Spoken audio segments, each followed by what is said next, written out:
Hi, everyone. I am Jessica DiRuzza, and I want to take a little bit of time just to introduce myself here at the beginning of this live, which I am calling the archetype of the ego in astrology. I just want to give you a little bit of my psychological and astrological background so you can feel my orientation and worldview as I share what I want to share today, which is going through and talking about the archetype of the sun in astrology as connected to the archetype of the ego in psychology. And I'm going to give an example of the light and the shadow expression or manifestation of the sun with every other planet in our solar system so that we can all explore together and have a better understanding of how each of our egos work as seen in the birth chart. So, I am a depth psychotherapist. I have a private practice where I work with individuals and couples. I've been doing this for over a decade, but I'm also a professional astrologer. I'm an archetypal astrologer, and I've been doing that for 15 years. And I weave or synthesize astrology and psychology together, both in my practice and then teaching other people essentially how to do what I do, but in their own way. So I have studied and practiced both transpersonal psychology, archetypal psychology, and depth psychology. And of course, there's a lot of overlap there, but those are the disciplines that I've been trained in and that I practice in. And I think most closely kind of encapsulate the way that I see the archetypes both in psychology and astrology. I think that the ego is largely misunderstood in the popular imagination. So, most simply put, the ego is our sense of self, it's our I ness. So, anytime we say I, that is coming from the place of the ego. The ego is the way that we mediate our sense of self perception and other perception, and it is the conscious part of our identity. So, that means that the ego represents everything that we are consciously identified with and attached with as being our sense of self in life. Now, we know that there are other parts of the psyche other than the conscious eye of the ego. Those other parts of the psyche, Freud would have called the id and the superego, the unconscious. And then in Jung, he would go on and say we have the personal unconscious and the collective unconscious. Now, what we're going to be focusing on here is the conscious part of self, but we're going to be understanding and how it expresses in both its light and shadow form. So, just to be super clear, the ego is neither a good thing or a bad thing. It's actually a very necessary part of being human to be able to function in this world. And a healthy ego is an ego that is confident, but also grounded and humble, one that is open and flexible, that is typically in a healthy version, not defensive, but also has very clear, strong boundaries because there's a strong sense of self awareness. Now, what does psychology and astrology do for us? Hopefully, it gives us a strong sense of self awareness. When we have a strong and clear sense of self awareness, we tend to have a healthy ego, again, that has clearly defined boundaries in order to take care of ourselves. And what do we know? What comes with really good boundaries? Typically, someone who is compassionate and who has a good sense of the difference between self and other. Now, an ego that is maybe not as developed or not as self aware tends to be more prone to doing things like projection, othering, and not being able to see oneself clearly. And so there's a lot of confusion between what is going on for a person inside of their own self and what's going on in the outside world. And those things get blurred.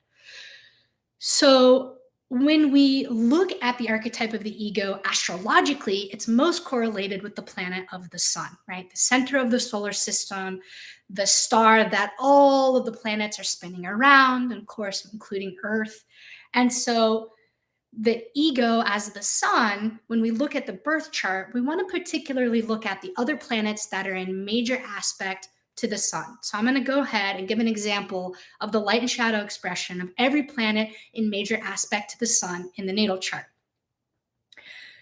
I think it's really important that when we are doing astrology from a depth psychological orientation, a healthy ego understands that not only is the light and shadow present inside of us and inside of every other person, but that there is a very strong likelihood that just by the nature of having that aspect, you are going to carry these wide range of qualities, and that is completely human, that is completely normal, and a healthy ego is able to see one's own humanity, including one's own shadow, and own it without being defensive around it. A ego that is maybe more fragile, not as developed, is going to often feel threatened by the wide range of possibility that the sun in the natal chart with the other planets is going to express. And we can't know that until we meet the actual person. The birth chart itself cannot tell us that of where this person is at in their psychological and emotional maturity. Okay, so non-duality approaches seem to suggest that the ego is the prime cause of suffering, as it is a misidentification of our true essential self. So this is a comment someone has just made. So I actually disagree with that. I think that we have different dimensions of self. And in order to be a healthy, functioning human being, we need an ego as a vehicle or a container. Maybe you could think of it as a sacred vessel in order to actualize and move through what maybe you would be calling your higher self or your transcendent self. I believe that we incarnate into the realm of the material world, the physical world of Saturn, in order to have a sense of self that is both separate from everything else, and that gives us our individuality, which is the sun, but also is in connection to source. Source as the universe, but source also as our higher self, because we are the universe. And I think it's a bit of a tricky place to navigate, but I think that to suggest we shouldn't have an ego, actually for most people is not a wise decision, because typically that can lead to things for people like psychotic breaks, going into places of mania, going into states that are very ungrounded and disconnected from reality. So the ego allows us to be in consensus reality, which is the realm of Saturn, and we need that as human beings to function and participate in this world. So the ego is actually a really important, healthy part of the psyche.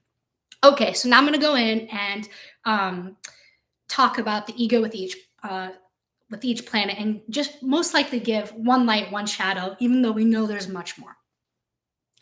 I'm actually going to probably start with the shadow version because I just feel called for us in the field of astrology to embrace more the shadow expression that is in every combination, that is inside of every human being.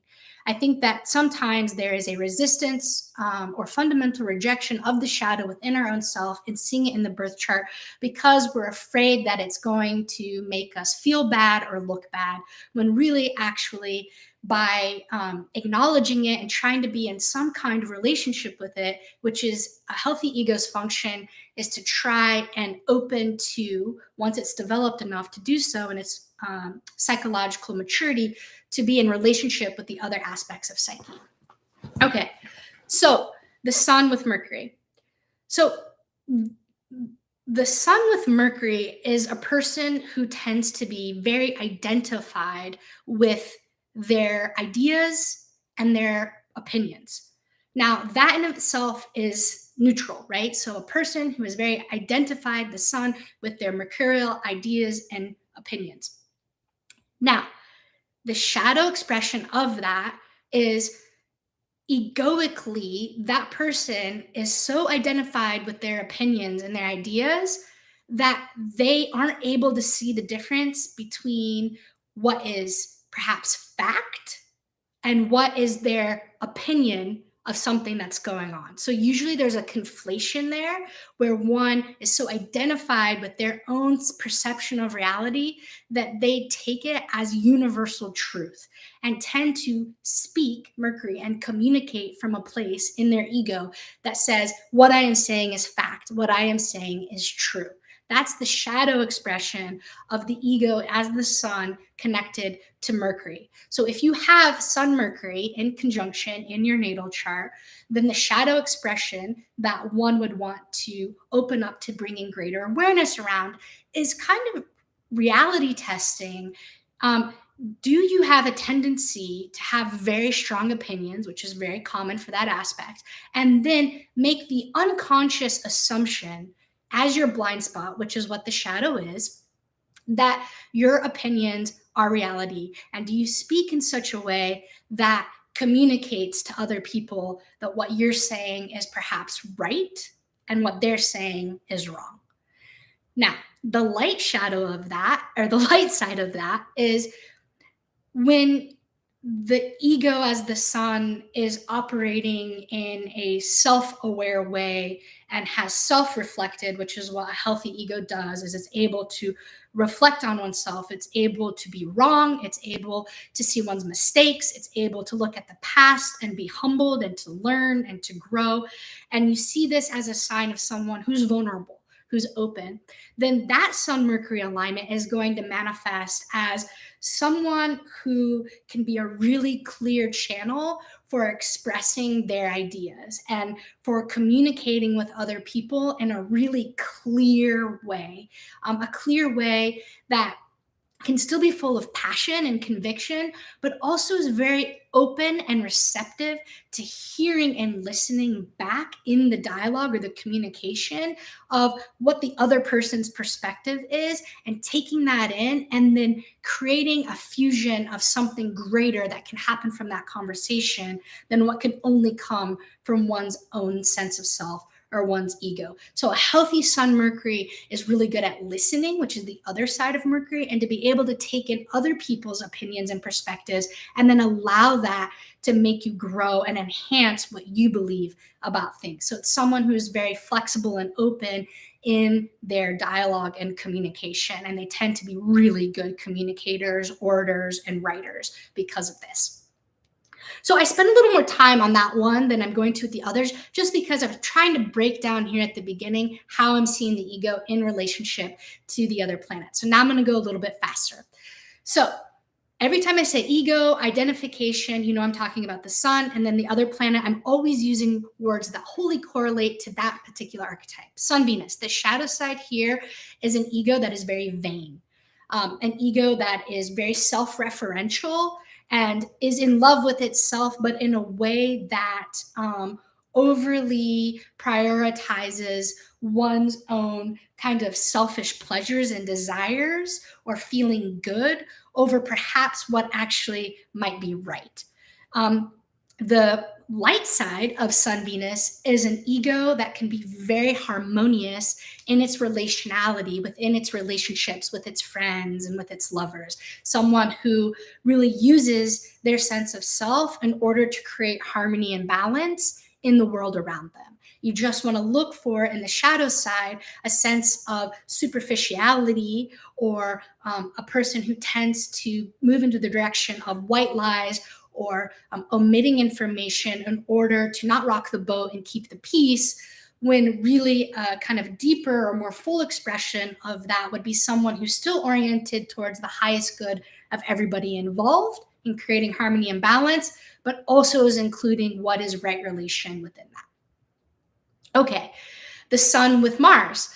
The shadow expression of that is an ego that tends to be very reactive, and instead of slowing down and taking the stimulus that has come in from the outside world, whether that's another person or an event, they receive the energy and immediately react. So it's a very reactive ego that can be quite defensive, quite guarded, and therefore quite aggressive. And so it's an ego that tends to use anger as a defense mechanism for when feeling hurt or sad. When the Sun Mars ego feels invaded or aggressed upon or attacked from the outside world, it will, if it's in its shadow form, attack and aggress back. In its light version, a Sun Mars ego is a very brave ego and a very courageous ego. When it's learned to slow down and take a pause between the stimulus and the reaction, and actually can choose to be a warrior on behalf of fighting for what is that person's truth, and is truly a warrior as a protector of self and a protector of others in its bravery and its courage. Instead of being reactionary and angry and aggressive back, it can be very direct and coming from a very grounded and mature place, but that still is in service of either fighting for justice or protecting those around oneself. Sun Jupiter. The shadow expression of Sun Jupiter is a really inflated ego, a big ego. This is like the king archetype or the queen archetype, where the person feels a sense of entitlement, that they're superior to everybody else around them. They're either smarter or they're better at whatever is going on. And so there's this inflated sense of ego. Typically, you think of these people in the shadow expression of having that classical big ego. So when we say someone has a big ego, that's a very Sun Jupiter shadow expression. The light side of a Sun Jupiter ego is a person who tends to have a very positive sense of self. So there can be a high sense of self-esteem, and that is a healthy thing. So when we have a high sense of self-esteem, we tend to have self-respect, self-worth, very good boundaries, and we're able to self-actualize in the world that tends to be experienced as positive both to one's own self, but also tends to be benefic to the people around. So a positive Sun Jupiter ego is somebody who not only is uplifted in their own sense of self and self-esteem, but because of that raises the vibration or the senses of selves or egos of the people around, so that everybody else also feels celebrated and uplifted just simply by how that Sun Jupiter ego shines. So instead of coming across as superior and righteous and inflated, it comes across as self-possessed but very positive, and that naturally inspires other people to also rise up in their self-esteem. The shadow expression of Sun Saturn ego tends to be an ego that is very critical and very identified with one's own judgments. So a person will have a judgment about a situation or another person, and they're so identified with that judgment that they think that that judgment is right. It's the right way to be. It's the right way to act. So if you have a Sun Saturn shadow expression, that ego tends to think that their judgments on reality is the way that people should be. And if people aren't that way, then they're bad, they're wrong, and there's a tendency to not only criticize them, but also to shame them. A light version expression, or another word for that would be a clear expression instead of distorted, would be that Sun Saturn person's ego would be so solid and so secure, right? It's a secure ego that that person neither has the need to either prove their own self-worth or make pronouncements or judgments on other people's self-worth. Typically, a Sun Saturn ego can be very self-critical and self-negating, or have low self-esteem, because Saturn negates and judges whatever it touches. And so what we have to remember is, however that ego expression is coming through to the outer world, that person is having an internalized experience of that themselves. If that Sun Saturn person has worked through that low self-esteem and that tendency to be hypercritical and judgmental of oneself, then the way that they come across in their ego is very contained, grounded, secure, and sure-footed. And that then allows them to move through the world in a way that actually gives them the power to manifest their life and reality from a place of inner peace, serenity, and groundedness. It's kind of their superpower or their gift. Okay, the shadow expression of Sun Uranus would be someone who has a very disorganized ego. So it's a chaotic sense of self, and the person tends to be all over the place. And so they're experienced by the outside world as someone who kind of flights of fancy. They change their mind a lot. They're all over the place. They're scattered. They're chaotic. They create chaos wherever they go. And that disorganized ego and that disorganized attachment is something that often causes disruption in their life and in their relationships. The kind of light side of a Sun Uranus ego is an ego that's very creative. It's someone who's identified with the creative life and the creative acts, and they tend to channel their solar life force energy to create really cool things that tend to be super fun and playful and avant-garde and eccentric. They're also an ego that is very free in their own self-identity. So instead of being rigid or closed down, it's an ego in its positive expression that's very open, open to life, open to openness, essentially, is what I would say. They're open to openness, and that kind of creates this adventuresome spirit. So we want to remember that the sun is also our life force energy, and the ego is the container and the vehicle through which our life force energy gets to consciously, through our intention and our will, be channeled out into our life. Okay. They're knocking on the door because there's some landscaping going on. I'm actually not going to answer it. Let's see how this goes. So, talk about Sun Uranus surprise. There we have it. Right on cue. Okay, so Sun Neptune, the shadow expression of Sun Neptune is a really weakened ego, an ego where there isn't actually a clear sense of self. There is, and when we don't have a clear sense of self, we don't have a clear sense of our boundaries. So when we don't have boundaries, which is the definition of the edge of self, then Sun Neptune ego gets very confused and diffused around what is theirs and what is other people's. One second. I'm in a session. I'll have to come to you in about 10 minutes. Thank you. Look at that. I'm Sun Neptune. I got good boundaries all of a sudden. Woo woo. Oh yeah. Woo woo. All right. So the Sun Neptune often can't manage what they want versus what other people want. So that ego tends to merge with everybody else's ego or sense of self, and they actually don't feel like an agent in their own life, which of course is very disturbing because there's a loss of sense of self. And when we have a loss of sense of self, we feel overwhelmed, we feel anxious, we feel overstimulated, potentially psychotic.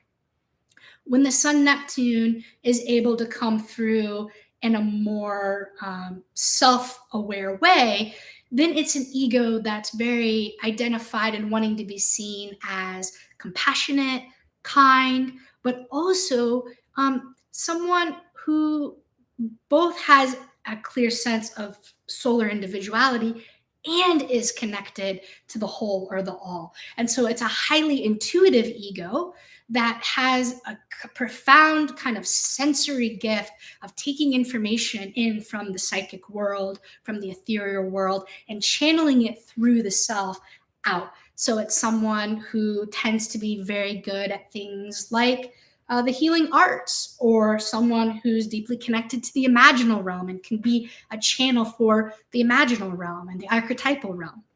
Okay, lastly, Sun Pluto. The shadow expression of Sun Pluto's ego is an ego that tends to be highly manipulative. So, in its shadow expression, the Sun Pluto ego is maneuvering through life in a way that is using its power, Pluto, to try and get what it wants, which, we're all doing that, right? We're all doing that. But there's a tendency for the Sun Pluto in its shadow form to be mostly unconscious, Pluto, of its motivations, of why it's doing the things that it's doing.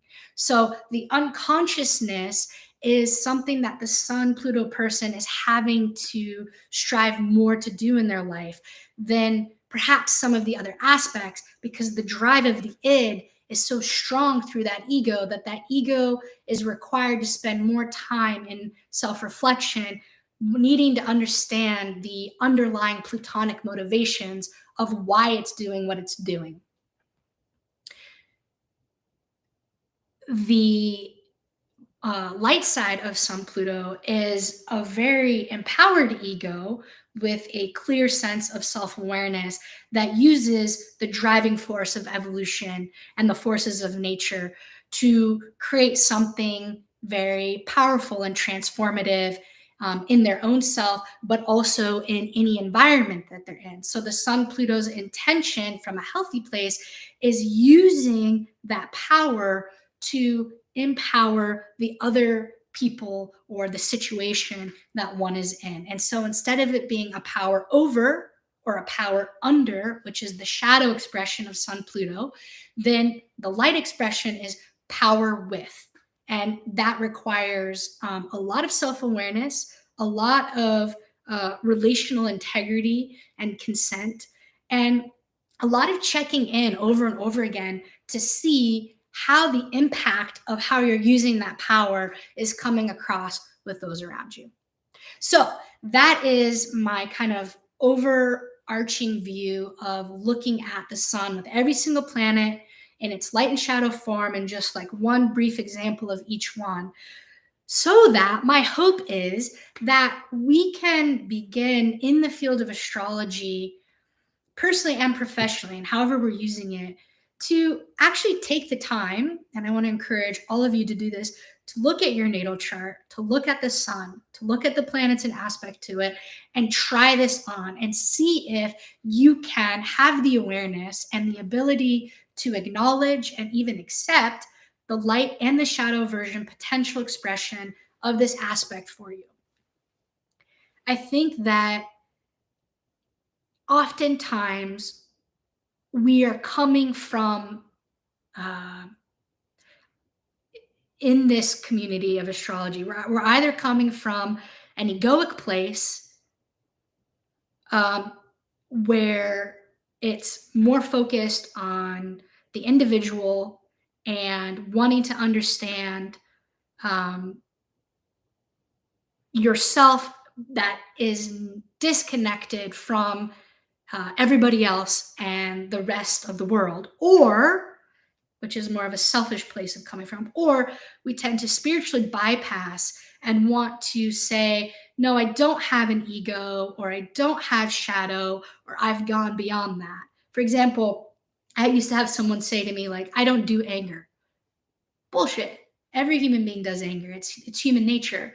So what we have to begin to do in astrology is bring in the humanity, and by that I mean we need to normalize what it means to be human, so that we can then have our egos actually be able to see ourselves more clearly by embracing and including the shadow expression that every single one of us has, myself included, that we can objectively see when we look at the archetypes in the natal chart from a depth psychological perspective.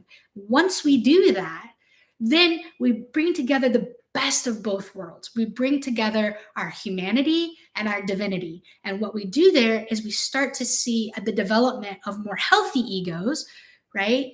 Instead of these egos that are either overly narcissistic or and fragile, or these egos that are weakened to the point where they are being used and manipulated by other people for their own self gain. It's like we need to figure out how to meet more in the middle and develop those conscious, healthy egos. And astrology and psychology are two powerful ways that we can actually begin to do that. So I really think this is about claiming both our humanity and our divinity. Okay, thank you so much, everybody, for being here with me on this live. I always love coming on here with you. I would love to hear from you in the comments below, for you to like this, share this, and subscribe to my channel if you haven't already. Is there anything else I want to say here in the final minutes? Yeah, just to let you know that I am going to be teaching a workshop later this summer. I will be opening registration for that very soon.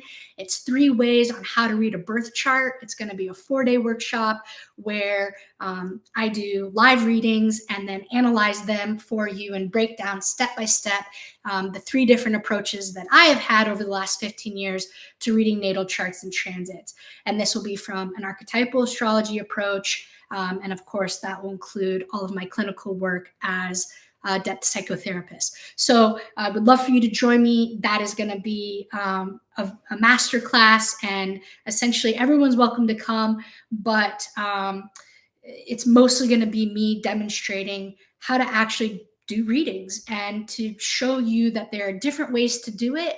And that when we are intentional and conscious about the ways that we read, it gives us the capacity to choose how to read for different people, given the different circumstances we find ourselves in the counseling therapeutic space. Thank you so much, everybody. All right, I'll see you next time. Ciao.